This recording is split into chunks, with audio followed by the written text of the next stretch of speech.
Welcome to the Veterinary Marketing Podcast, where it's all about how to attract, engage, and retain clients to your veterinary practice using digital marketing. My name is Brandon Brashears, and in today's episode, we are going to be talking about Google Ads. I'm going to give you the ultimate podcast guide to veterinary practice Google Ads.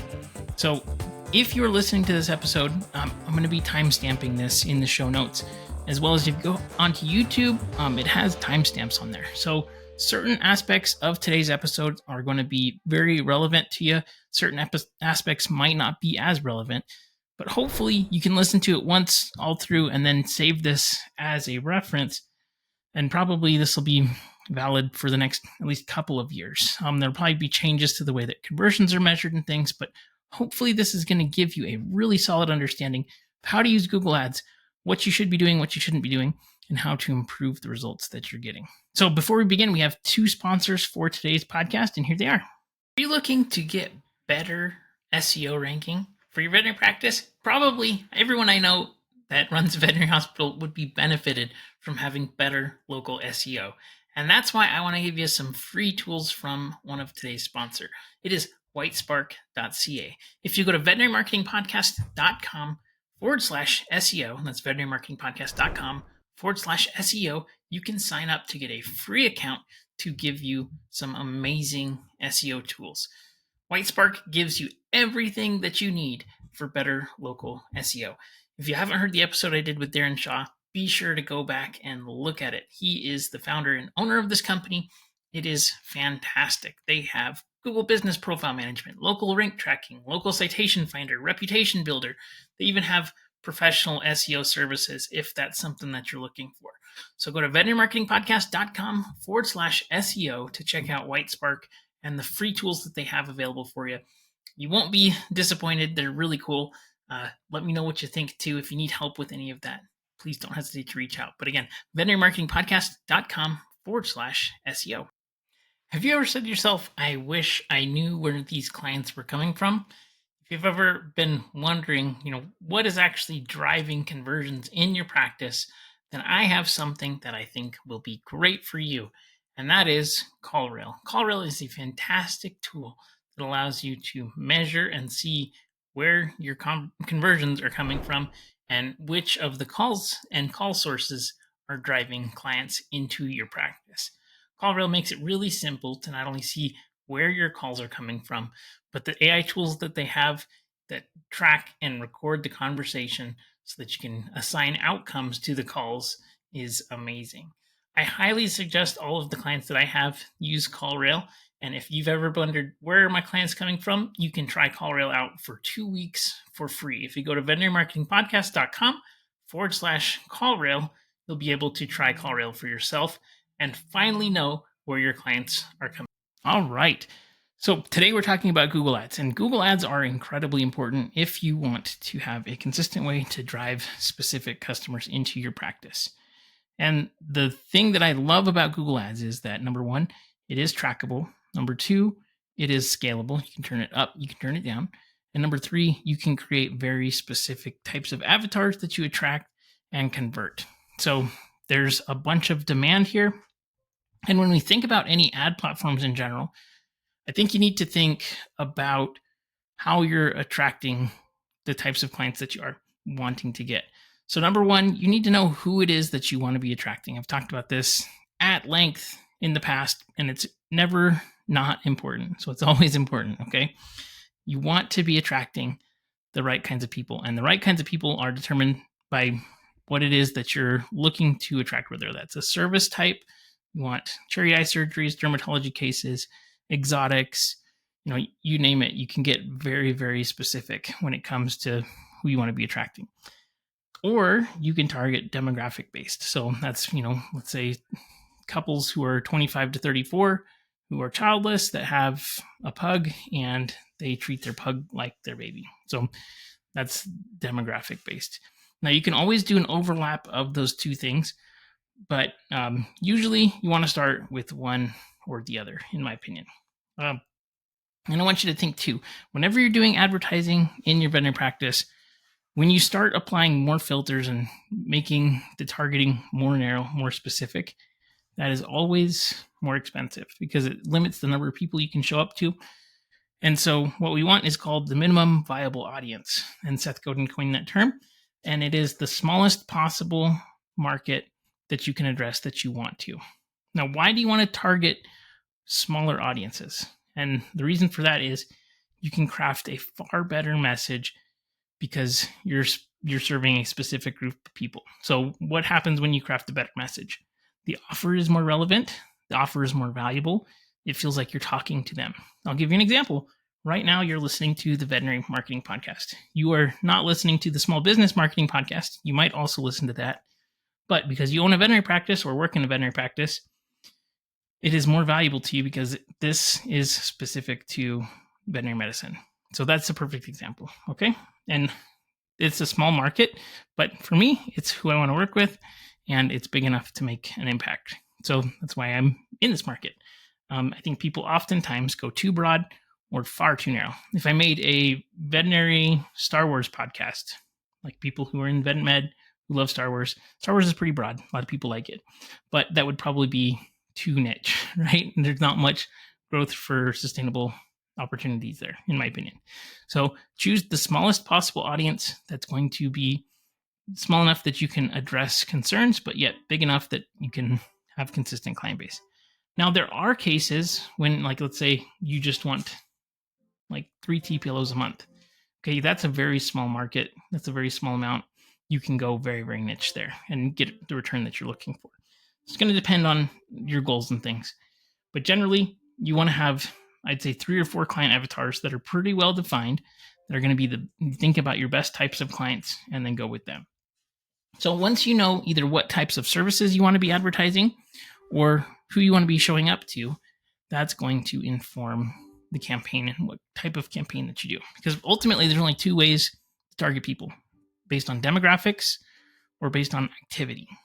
So demographics are what makes up the person, their qualities. Demographics and psychographics are under that category. And then you have behavior. So somebody goes on YouTube and searches, somebody goes on Google and searches, somebody goes on their maps and search, somebody's on Facebook and they go and look up something. I don't think Facebook is a great network for search, but Facebook thinks so. So maybe one day it'll be there. Definitely TikTok is turning into more of a search engine. It's interesting. I see that user behavior is going more towards search there, which is very, very interesting. And it'll be interesting to see how that develops, but I'm not going to talk about that today for sure. But at least understanding we have these 2 roads to go down, okay? And then we can put more forks in the road down the road, because you can go, okay, we're going to target people searching for TPLO near me, and we only want to target the top 10% of income demographics. So, like, that's again a demographic turn on top of a behavior. Okay, hopefully that makes sense so far. So, are we going to target based on behavior? Are we going to target based on demographic? Those are the things you need to know. And the more specific that you want to be, it's going to determine where you're going to show up. So Google only has 8 types of campaigns. And that might sound like a lot. You might be surprised. If you've set up Google Ads yourself, there's a 95% chance you've set up what is called a smart campaign.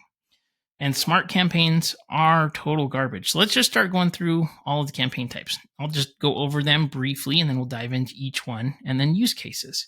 So step number 1, or type number 1, is smart campaigns. Smart campaigns, we have search campaigns, we have performance max campaigns, display campaigns, shopping campaigns, video campaigns, app campaigns, and then demand gen. So those are all that Google has there. Now, when we talk about placements are the place that those ads show. So we have campaign types, we have placements. Placements with Google, there's a bunch of placements because Google owns a lot of things. We have display, which is like banner ads on CNN.com. We have search. So if somebody goes and search, the top results for that. We have performance max, which is a mix of all of the placements available, which includes Gmail, discovery, display, maps, and search. So that's everywhere, which is pretty cool. We have the video placements. So that's YouTube. You can place ads or images on YouTube.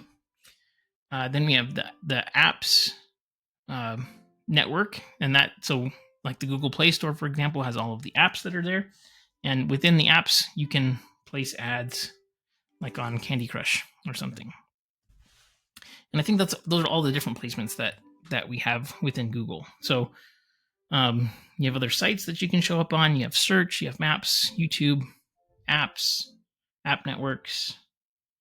And basically what we're trying to do here is figure out, based on the target demographic that we're doing or the target activity that we're doing, what is the best and easiest way for us to reach those people.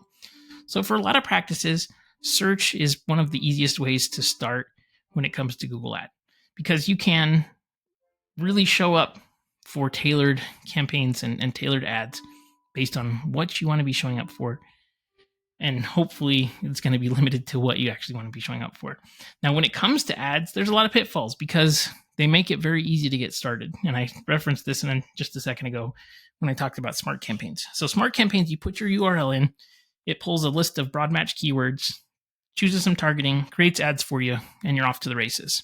Now, here's the problem with that. If you've ever run ads and you said to yourself, this just is not working for me, I keep getting calls for shelters and spays and neuters that are low cost and low cost vaccines, and I just don't want these types of low quality clients. It doesn't work.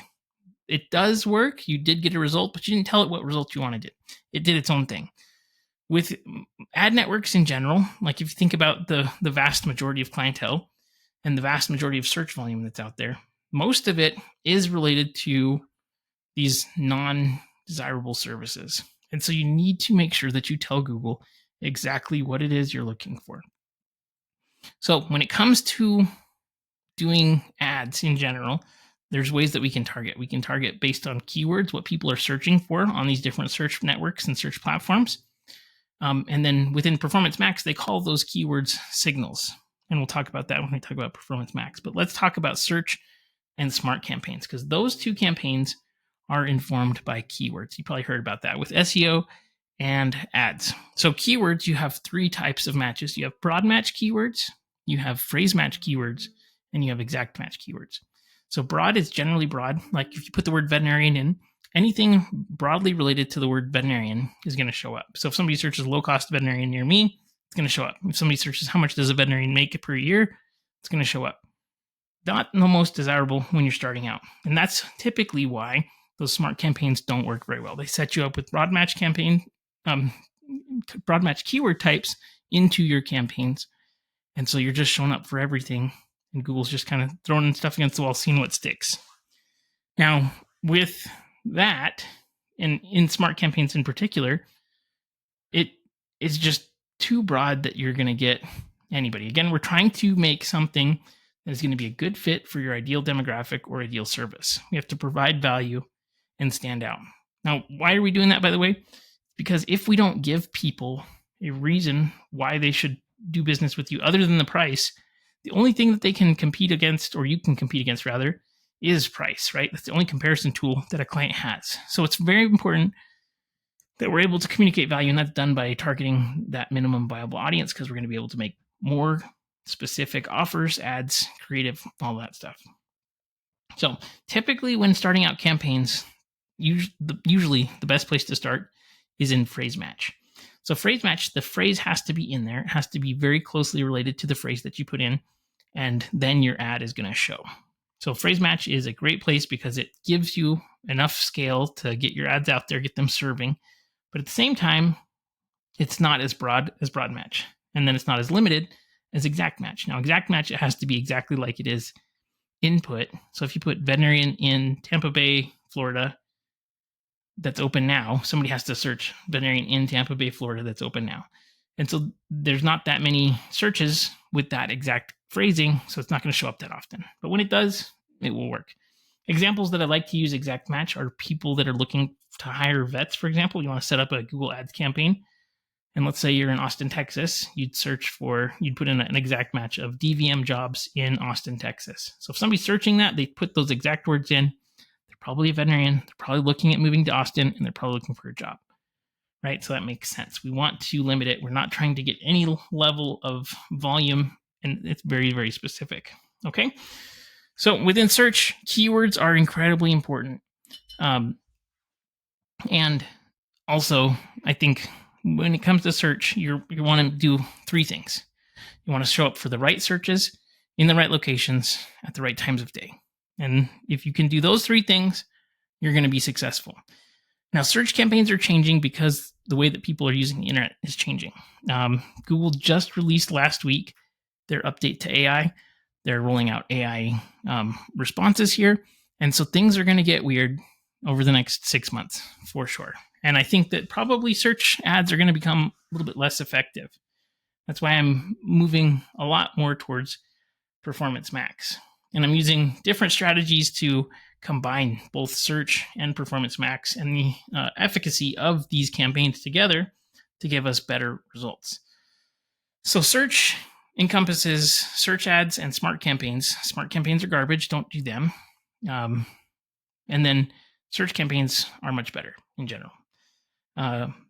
So that's what I will say. Unless you're a low-cost vaccine clinic, I think smart campaigns would work just fine.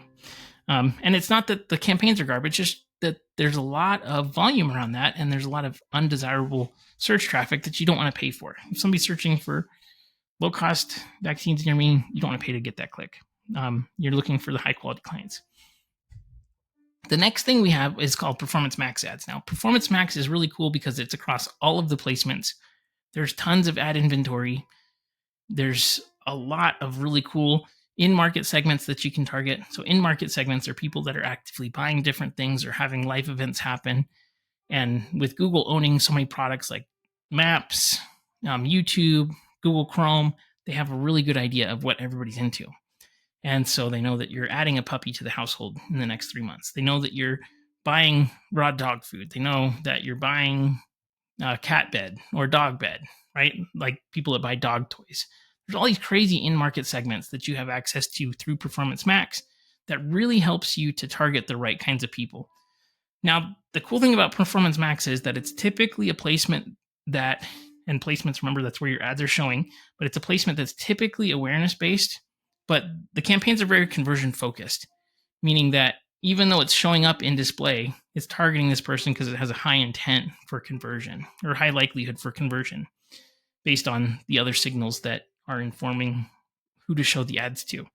So Performance Max is actually a pretty cool mix of both search volume and search history, as well as demographic data. And I think that's really cool. And it's one of my favorite things. Now, Google is getting to a place where they're adding in a bunch of really cool features, in my opinion. Like one is called the Data Studio, where you're going to be able to input your offline conversions. And offline conversions are any conversions that happen not on the internet. So if you think about, like, you go to target.com and you buy something to be delivered to home.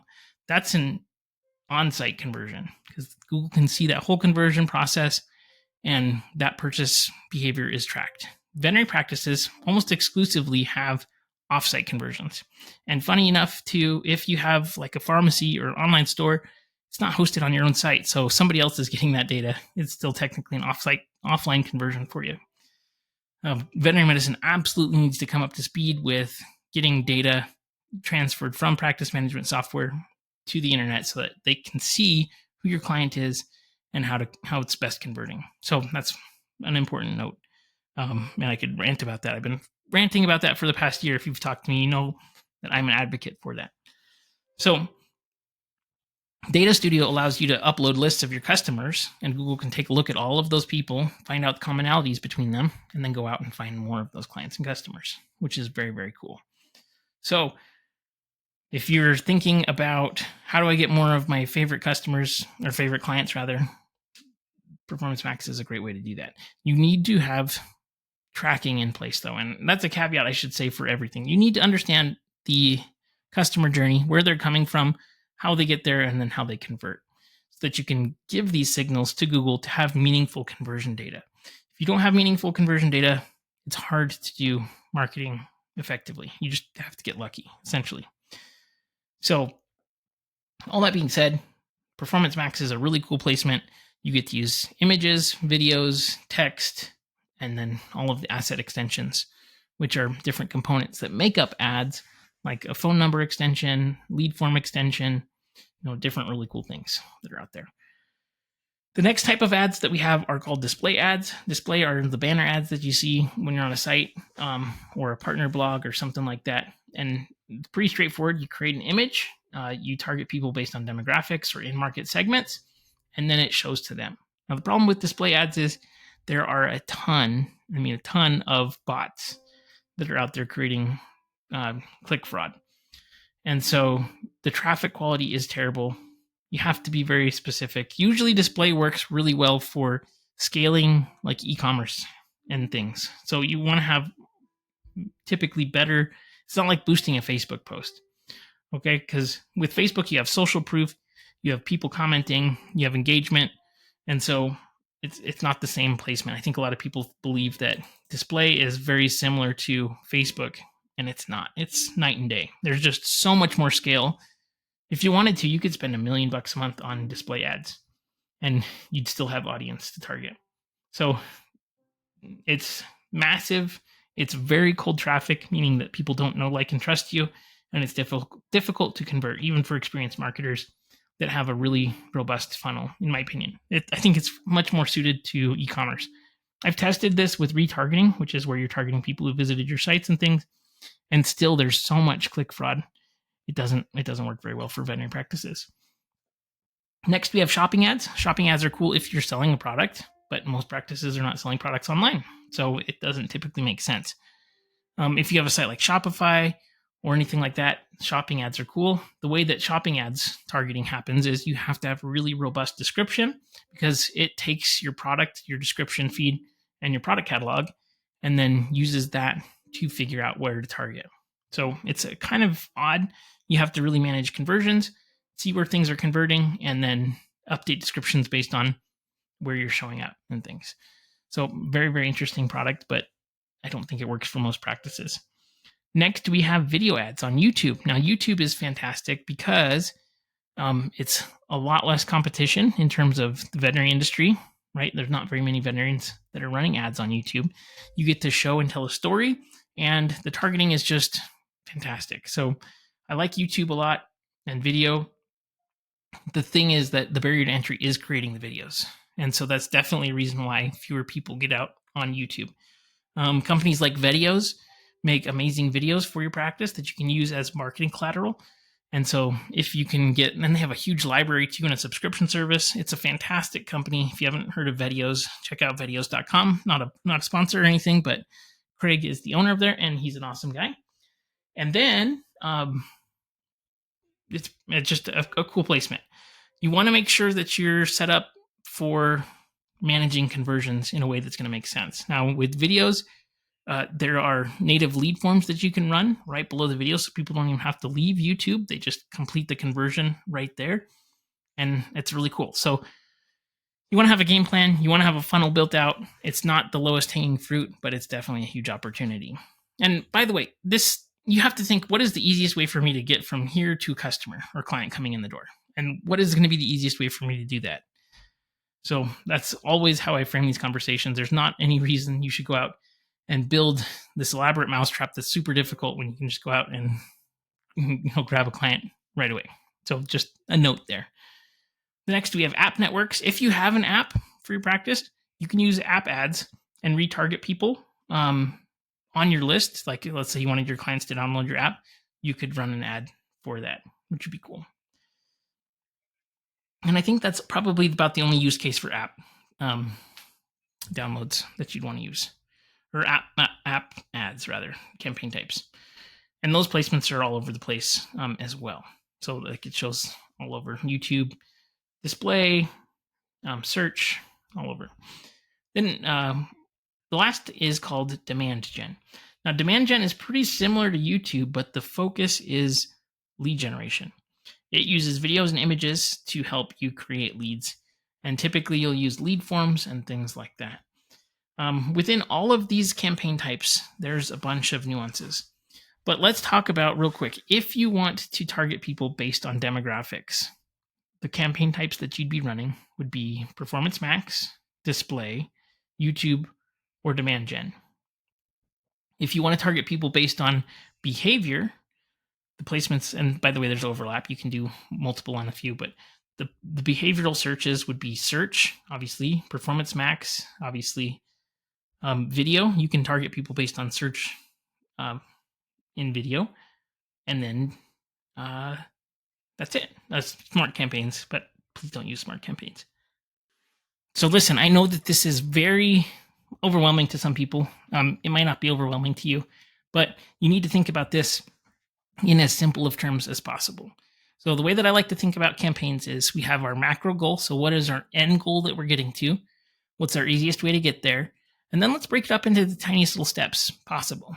And those micro conversions are going to help you to troubleshoot and figure out what's not working. The truth of advertising is that everything works. It's just a variation of how well it works. If you send out flyers, it's going to work. If you handed out flyers or business cards, it's going to work eventually. Like it's almost impossible that it wouldn't work, right? It's just a matter of how effective is it? What is the return on investment for you? And does it make sense to do it? So because you've run ads on Google, for example, and it doesn't work because the way that it was set up, it did work. It did drive traffic and things. You just didn't tell it, we don't want low-cost vaccines. You didn't tell it, we don't want $25 spay or $25 neuter. For some reason, $25 is like it's always in there, $25 spay and neuter. I don't know who's out there doing $25 spay and neuters, but somebody is. Regardless, it is important that you understand each of the steps. So when we have an ad, the first thing that we do is we have the ad show up. Somebody sees it. The very first thing that they can do is click. So if nobody's clicking on the ads, targeting's wrong. If somebody clicks on the ad and goes to your site and doesn't convert, there's probably an offer problem. And obviously, you want to have baselines on conversion rates, click-through rates, and understand what's average based on your experience. But after somebody clicks, they go to the site. Do they complete the call to action? If they don't, how can we fix the landing page, right? So it's not necessarily the ad problem. It might be the offer or the landing page. Once somebody's on the landing page, do we have a confirmation piece in place, right? If you think about all of the steps that it takes for somebody to get from being a stranger to being a client, it is a lot of steps. But map that out and think about every single possible option that you can use to improve your funnel and conversion rates. And if you need help with that, don't hesitate to reach out. If you've been running ads and you're frustrated, it's not working as well as you'd like, don't hesitate to reach out. I'm always happy to help. This is what I do. This is what I love. And so if you need anything, please let me know. But I hope that this was helpful. And it's not as complicated as some people make it out to be. It can be very simple. If you want help with your marketing, if you want help understanding things better, I'm consistently doing free trainings. So if you go to veterinarymarketingpodcast.com, be sure to sign up for the newsletter there, where you'll get notifications on all the trainings that I have coming up for free. So I hope everybody had a great day, and we'll see you on the next episode. Bye.